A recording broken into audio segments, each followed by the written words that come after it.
Wacha niseme kwa Kiswahili ya kwamba hapa Kiharu, kwa Kiharu masomo bora ya 2026 ambayo inakava shule zetu zote za day secondary schools, which is covering grade 10 and form 3 and form 4. The school fees in Kiharu in the year 2026 in our day secondary schools per term, it will be 500 shillings.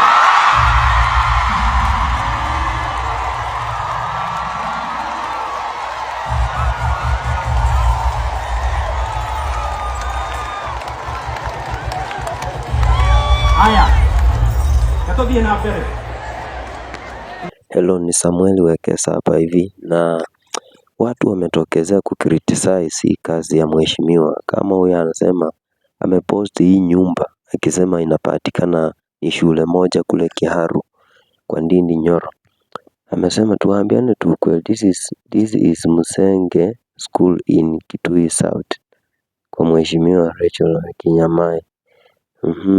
Wewe angalia tu, angalieni tu.